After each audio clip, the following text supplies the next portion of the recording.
Welcome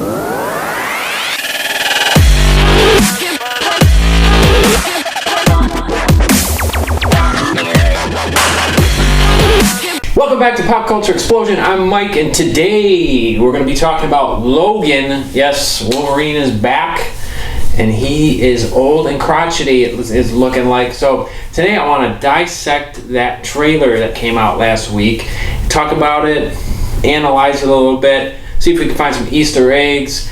And but before we do that, I want to talk about Wolverine for a minute. Now, this is a beloved character going back years and years and years. I believe first appearance, to my knowledge, is Hulk 181.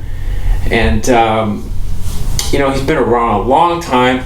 And, part of, I think, the pull or the allure with the characters, we never knew what his origin was, really. And I think when you have a character like this, and you start to tell a story like that hasn't been really done, and you start to put it out in the comics or maybe do a movie on it, I think it takes away from what makes the character cool. Like, almost like with the Joker. We don't need to know what his name is or his background is. He's just always been the Joker, and that's cool. So, and that's, the first Wolverine movie, X-Men Origins Wolverine,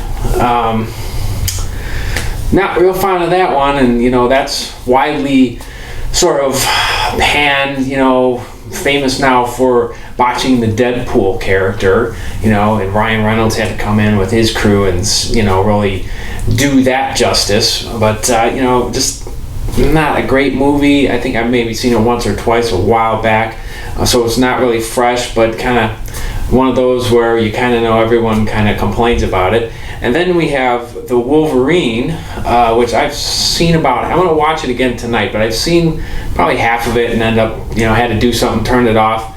Never really came back to it, and it was kind of meh. So that almost, part of me is like, well, do we need another Wolverine movie? I mean, after the track record here, I'm not being real hopeful with this. So.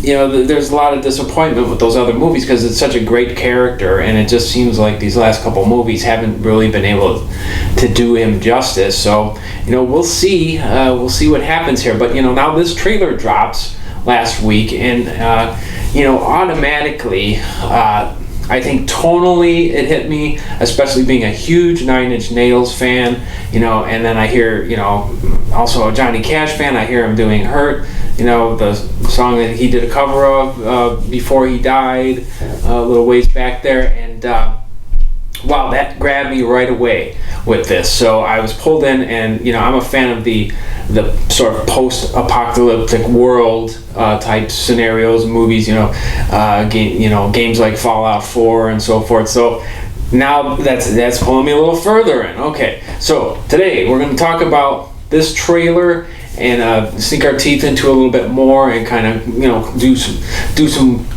nitpicking at it. So let's take a look.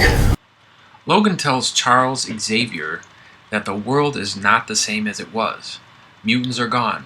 Wolverine is seen drinking in a cemetery where it's likely his friends and loved ones are buried. The visible unhealed scars that cover his back further show how his healing factor has slowed down or been reduced to that of a normal man.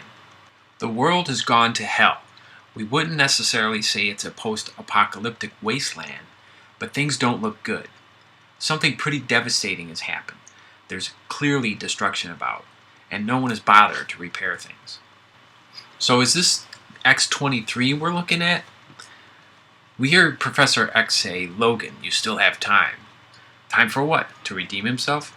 If Wolverine was responsible for the death of the X-Men, saving Lara could be his path to redemption. And if you're following the comic books, in the Old Man Logan series, for 50 years, nobody knew what happened on the night the heroes fell, and no one had seen hide nor hair of the man they called Logan, only that he was sworn never to unleash his claws or rage ever again, a man concerned only with protecting his family. But in truth, Logan was manipulated by Mysterio's illusions into killing all of his fellow X-Men. It destroyed him. But when the Hulk and his gang killed Logan's wife and children, Logan rose again, unsheathing his claws. He massacred the Hulk family, taking their sole surviving baby as his own. He swore never to turn his back on his duties as a hero again, and set off to make the world right. So, perhaps the movie's borrowing from some of this. Here we have Donald Pierce, who's leading the hunt for Laura, or X-23. Pierce has a cybernetic arm and is the leader of the Reavers. It was never clear how Pierce originally lost his arm. Here, we can assume either Logan or Lara is responsible for the loss of his arm, fueling his hatred of mutants. Who is this guy? It's probably Caliban, the mutant with the ability to sense other mutants. We last saw him in X-Men Apocalypse. Now, it's likely that the Reavers and Pierce are using him to track Laura, or X-23.